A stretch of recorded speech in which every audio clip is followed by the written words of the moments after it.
అందరికీ నమస్తే.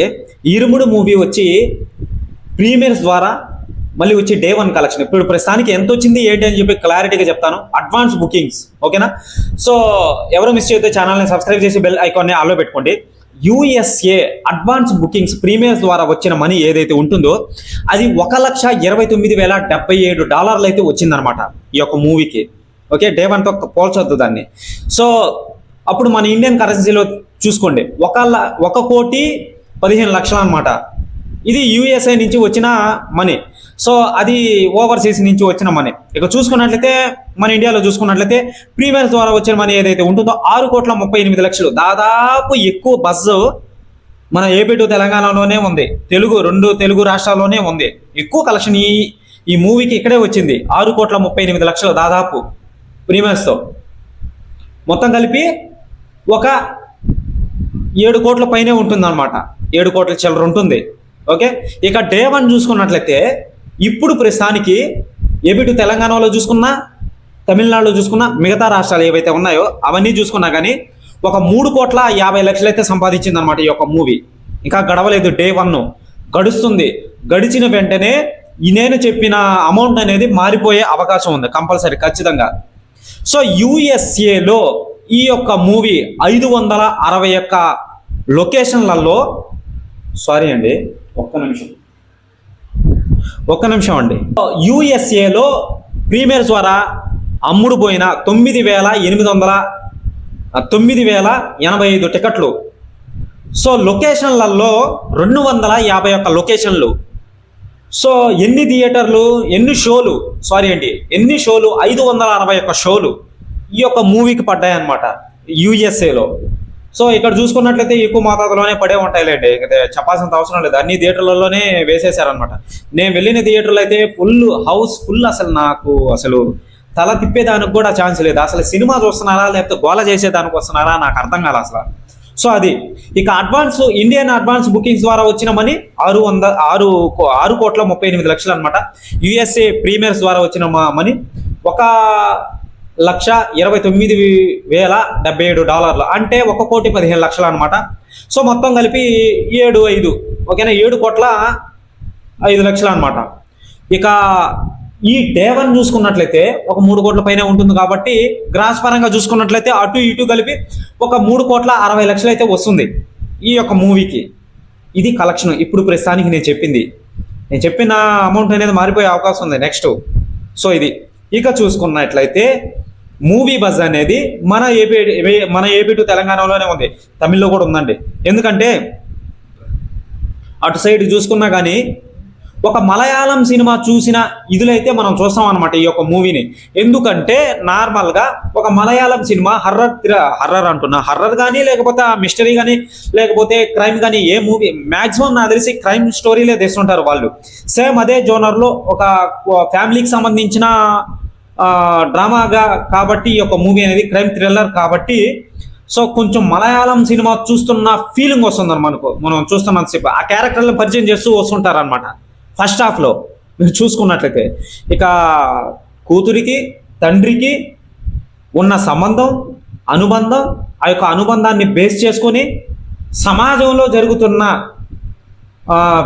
ఈ విషయం ఏదైతే ఉంటుందో మర్డర్ మిస్టరీస్, ఎవరు చంపుతున్నారు ఏంటి అని చెప్పి దాని మీద ఫోకస్ చేసి సో మన రవితేజ గారు వాళ్ళకి ఎదురెళ్తాడు అనమాట. ఎదురెళ్ళిన తర్వాత మనోడు ఎలా తిప్పలు పడతాడు ఏంటి అని చెప్పి సమాజంలో జరిగే విషయాలు చూపిస్తూ కుటుంబాన్ని చూపిస్తూ వచ్చిన స్టోరీ ఇది నార్మల్గా. సో దీన్ని మన స్క్రీన్ ప్లేని మన శివ నిర్మణ డైరెక్టర్ గారు సో రవితేజ గారిని హీరోగా, ఆ అమ్మాయి ఉంది కదా చిన్న పాప, మంచి స్క్రీన్ ప్లే మనకి ఇస్తూ సో మనల్ని మంచి ఎంటర్టైన్మెంట్గా చేయడం అనేది జరిగిందనమాట.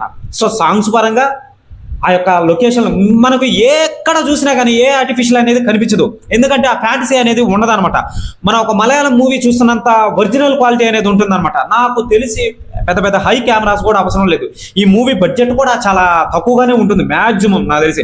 వీళ్ళు ఇంకా రివీల్ చేయలేదు. డే 1 కలెక్షన్ కూడా రివీల్ చేస్తారనమాట తొందరలో. సో స్టోరీ పరంగా మనల్ని ఎంటర్టైన్మెంట్ చేస్తూ మనల్ని ఒక ఇదిలో సీట్ ఎడ్జ్లో కూర్చోబెట్టి ఈ యొక్క మూవీని అయితే తీయడం అనేది జరిగిందనమాట. సో చాలా మందికి నేను ఒకటే చెప్తున్నాను, మాస్ మహారాజా గారు అనంటే ఎక్కడైతే మీకు ల్యాగ్ అనిపిస్తున్న సమయంలో రవితేజ గారు ఏదో ఒక కుళ్ళు జోకులు వేస్తూ, కామెడీ చేస్తూ, ఒక ఫైట్ సీన్ చేస్తూ, తన మాటలతో ఎంటర్టైన్మెంట్ చేస్తూ ఈ విధంగా చేసుకుంటూ వస్తాడనమాట. ఇటీవల మూవీస్ చూసుకున్నట్లయితే ప్రతి మూవీలో ఆయన స్టైలు, స్వాగు అదే ఉంటుంది. కానీ ఈ మూవీలో అది లేదు. నేను చెప్తున్నాను కదా, అది లేదు. రవితేజ గారు నిజంగా డిఫరెంట్ క్యారెక్టర్లో లీనమైపోయి నటించడం అనేది జరిగింది. మీకు ఓవరాల్గా చెప్పాలంటే అది నేను చాలా గమనించాను నేను ఈ మూవీలో రవితేజ గారిని. ఎక్కువగా కుళ్ళు జోకులు, ఎక్కువగా మాట్లాడాలి, అవన్నీ ఏమన్నా డైరెక్ట్ యాక్షనే. సో ఇదండి కలెక్షన్ పరంగా చూసుకున్నట్లయితే. ఇక వచ్చే అవకాశం ఉంది ఈ యొక్క మూవీకి ఎక్కువగా, ఓకేనా. ఈ రోజు దాటిందంటే మ్యాక్సిమం నా తెలిసి ఒక 10 కోట్లు. అరే మా ప్రీమియర్స్ వారే 6 కోట్లు వచ్చేసింది. ఇక డే 1 గడిచేకుంది ఎంత వస్తుంది ఏంటి అని చెప్పి తెలియాలి. నాకంటూ ఒక ఫిగర్ ఉంది, కానీ నేను చెప్తే అది కుదరదు కదా. సో మనం ఏది డిసైడ్ చేయకూడదు కూడా. సో అది వాళ్ళు ఎటువంటి అఫీషియల్ పోస్టర్ వదిలేగానే దాని మీద కూడా మనం ఒక ఫుల్ వీడియో అనేది నీట్గా ఎక్స్ప్లెయిన్ అనేది చేస్తాం అనమాట. ఓకే, ఇక్కడ మనకు స్టోరీ కంటెంట్ అనేది రవితేజ గారు డిఫరెంట్గా తీయడం అనేది జరిగిందనమాట. చాలామంది చాలా రకాలుగా నేను చూశాను ఆల్రెడీ. సో రివ్యూవర్స్ అన్ని చూసి నమ్మి మీరు సినిమాకైతే పోకుండా అయితే ఉండొద్దు. చాలా అటు కమర్షియల్ లైట్గా టచ్అప్ అనేది ఉంటుంది అంతే. మీకు సమాజంలో ఉపయోగపడే కొన్ని ఉంటారు కదా మన చుట్టుపక్కల, సో వాళ్ళని బేస్ చేసుకొని తీయడం అనేది జరిగింది అనమాట. రవితేజ గారు నెక్స్ట్ లెవెల్ పర్ఫార్మెన్స్ అనేది ఇవ్వడం అనేది జరిగింది. మీరు రివ్యూలు చూసి అయితే నమ్మద్దండి, నేను ఒకటే చెప్తున్నాను, ఉన్నట్టు చెప్పేస్తున్నా. సో మీరు సినిమాకి వెళ్ళండి, సినిమాకు వెళ్ళి ఆ మూవీని చూడండి, ఆ యొక్క ఎక్స్పీరియన్స్ అనేది పొందండి. వీళ్ళు అప్పుడు మీకు అర్థమవుతుంది వీళ్ళు అసలు ఎవడు ఏం చెప్తున్నాడు అని చెప్తా మీకు అర్థమవుతుంది అనమాట. సో నేను చెప్పేది నా ఒపీనియన్ ప్రకారంగా మీకు చెప్తున్నాను అనమాట. ఈ కలెక్షన్ల పరంగా కలెక్షన్లు వస్తూనే ఉంటాయి, పోతూనే ఉంటాయి, అవి నెక్స్ట్ వే. సో మీరు సినిమాకి వెళ్ళండి, రివ్యూలు చూసి అయితే ఆగొద్దు, నేను ఒకటే చెప్తున్నా. చాలా మంచి సినిమా. స్టోరీ కూడా పెద్ద స్టోరీ ఏం కూడా కాదు.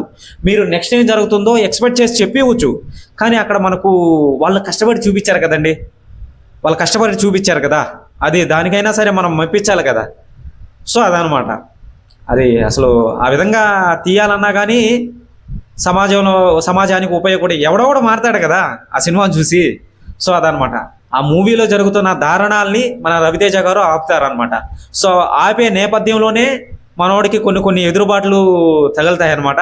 సో చాలామంది చాలా రకాలుగా మాట్లాడతారు, చెప్తారు. మనోడు రవితేజ గారు వినరా అనమాట.